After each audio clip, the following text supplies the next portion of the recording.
Hi, good morning everyone. Today I'm going to discuss about one of the newer anti-epileptic drug that is brivaracetam. Why we should, why there is a need for a newer anti-epileptic drug. So we know that epilepsy is one of the serious neurological condition. It is affecting approximately 70 million people worldwide. In India, around 3 to 11 per thousand population are affected with this epilepsy. They are living with the epilepsy. So there is a big number of patients we are have, and this is a chronic condition where the quality of the life is affected, and it is resulting in the higher mortality and morbidity. Morbidity is basically which is affected here. Uh, Although we have so many number of anti-epileptic drugs, although these anti-epileptic drugs are effective in stopping the seizures, in most of the cases seizure control is not achieved. If you look at the data, around 30 to 40% of patients become resistant to the treatment with the existing anti-epileptic drugs. So there is a need for a newer anti-epileptic drug because there is a huge number of refractory epilepsies are the drug resistant epilepsy or patients are there, so there is definitely a need for newer anti-epileptic drugs. Coming to this Briviact or brivaracetam, it is a pyrrolidone derivative and it is an analog of levetiracetam. It is having higher affinity for the vesicle protein SV2A, and it is indicated mainly in the treatment of partial onset seizures or focal seizures in the patients aged more than or equal to 4 years. Coming to the mechanism of action, as I already mentioned, it binds to the SV2A protein and thereby modulates the release of glutamate and GABA in the synaptic cleft. So thereby bring down the excitation in the excitatory synapse. Coming to the US FDA approval, in the 2016, it is approved as an adjunctive treatment of focal seizures in the patients aged 16 years or older. In 2017, it is approved as monotherapy for focal seizures in the patients aged 16 years or more. But in the 2018, it is approved as a monotherapy as well as adjunctive therapy in the treatment of partial onset seizures in a patients aged 4 years and older. So now it is approved for the treatment of epilepsy, especially for the treatment of focal seizures as a monotherapy or adjunctive therapy in the patients aged 4 years or older. Coming to the pharmacokinetics, it's definitely having a better pharmacokinetic profile when compared to the other anti-epileptic drugs. So it absorbs rapidly and completely. So it is having good oral bioavailability. A fatty meal delays the Tmax and Cmax. However, it doesn't have any effect on area under curve. That means it doesn't have any effect on bioavailability. However, it will take a time to reach the peak concentrations. Coming to the distribution, 20% is plasma protein bound, T half is around 9 hours. It is having a fast and unrestricted passage across the blood-brain barrier, so it reaches the peak brain concentrations within minutes after IV administration. Mainly, it is metabolized in the liver primarily by hydrolysis with the help of hepatic amidase and also with the extrahepatic amidase. Hydroxylation pathway involves CYP2C90, so some genetic variation, genetic polymorphism can be exhibited with this enzyme. Elimination is mainly through the kidney, minor through feces. Pharmacokinetics of brivaracetam is not influenced by age, sex, race, and creatinine clearance. So, first we should look it for the mainly for the creatinine clearance, where if patient has any renal insufficiency, this drug doesn't require any dose reduction or dose adjustment. Coming to the brivaracetam dose, we have to start with the 50 mg BD. Maximum dose can be given up to 100 mg BD. So that means the maximum dose per day will be 200 mg. It is available as oral tablet, oral solution, as well as solution for injection. As I already mentioned, as it is metabolized mainly through liver, so dose adjustment required in liver impairment patients. So you have to start with a 25 mg BD and maximum 75 mg BD. However, no dose adjustment is required in case of renal impairment patients.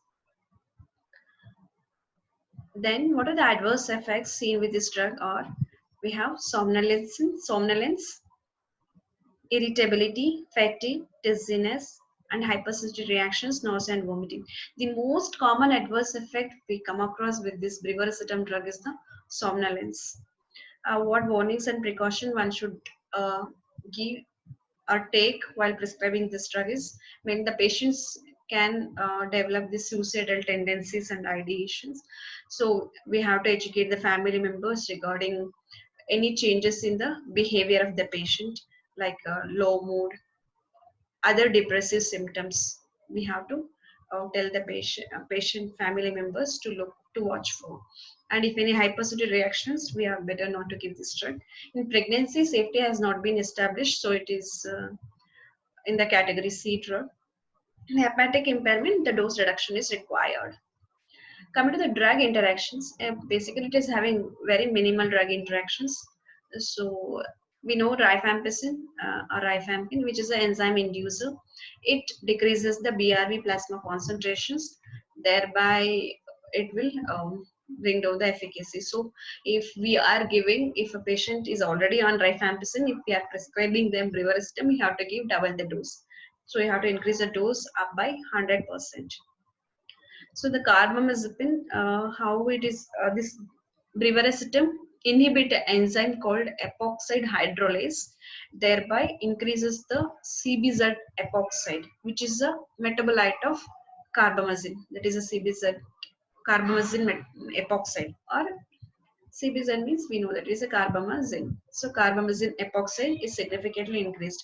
However, it is the clinical interaction is not so obvious, but we can consider reducing CBZ doses whenever we are giving brivaracetam.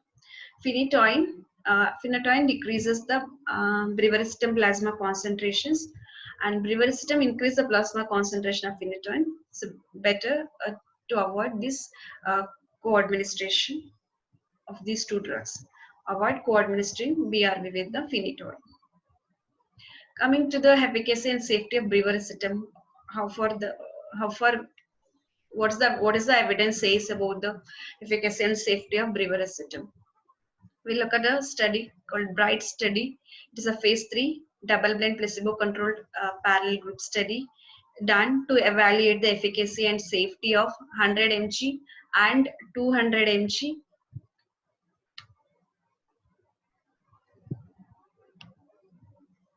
Okay.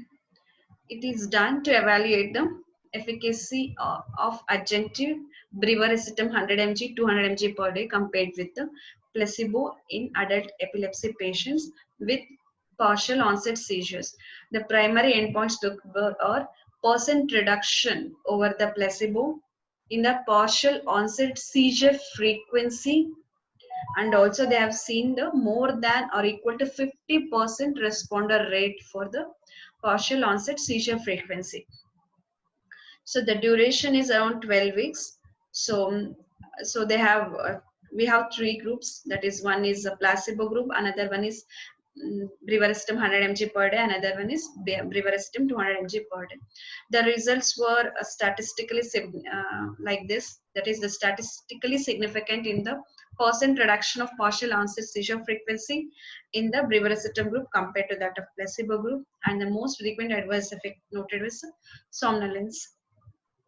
So adjunctive brivaracetam 100 and 200 mg per day is more efficacious in reducing partial onset seizures in adults without concomitant levetiracetam use, and it was well tolerated. So it is efficacious as well as it's well tolerated. Coming to the another study.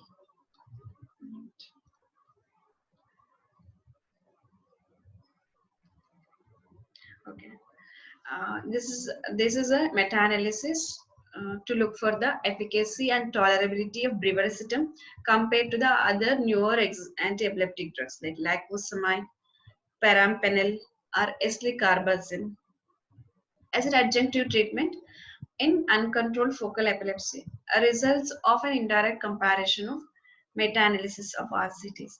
In this, they have included 17 RCTs, so with the total number of patients were 4,971.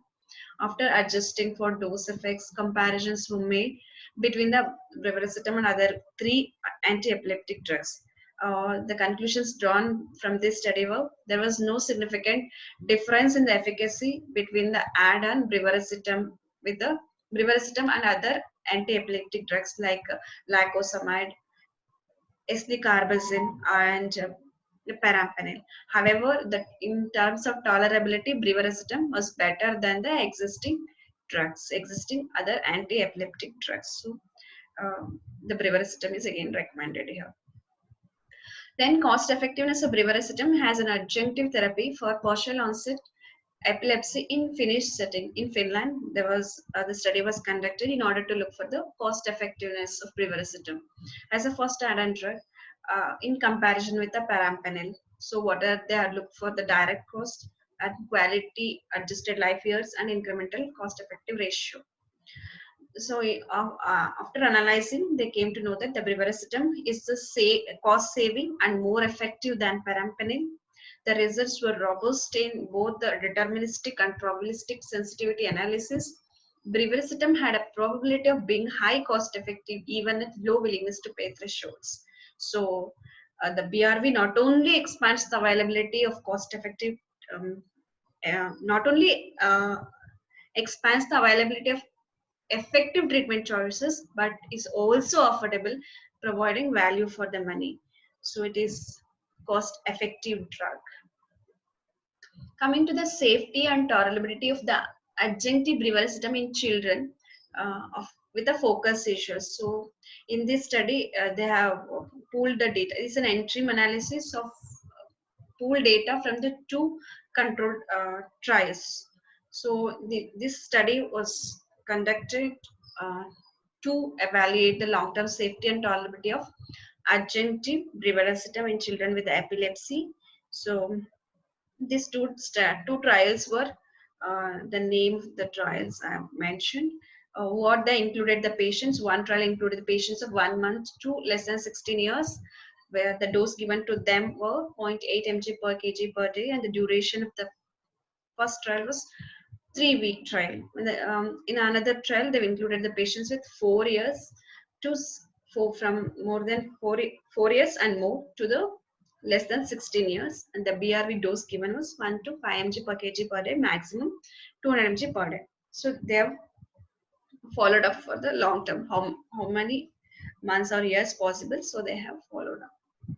So the analysis, when coming to the analysis part, the total number of patients enrolled were 149, and the cutoff date which they have measured, only 90 patients were analyzed.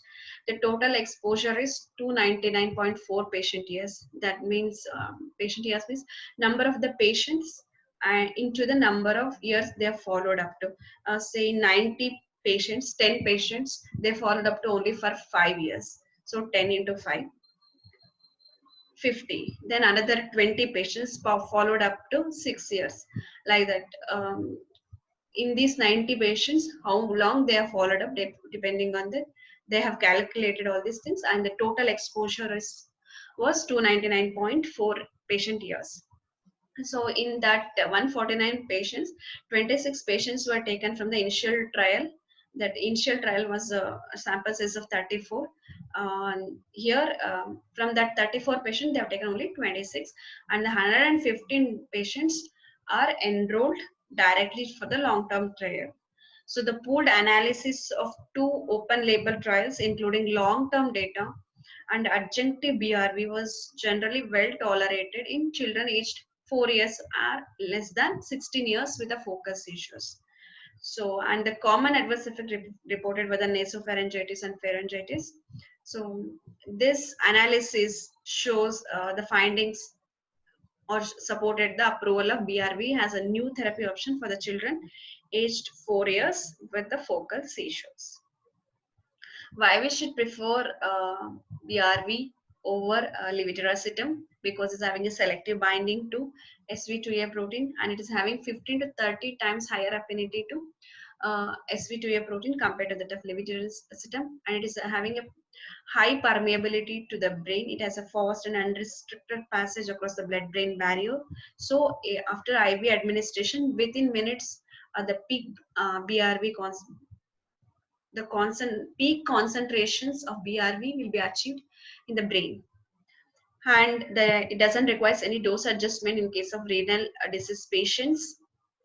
And the behavior and psychiatric adverse effects are very less with the brivaracetam when compared to that of levetiracetam or any other anti-epileptic drug. So it is very well tolerated drug. Coming to why we should add BRV as a first add-on drug, because it's having a unique mechanism of action. So it's having a better efficacy and good pharmacokinetic profile, minimal adverse effects, and less drug interactions. Not the least, it's very cost effective drug. So this is why we have to choose BRV as a first add-on drug. Thank you.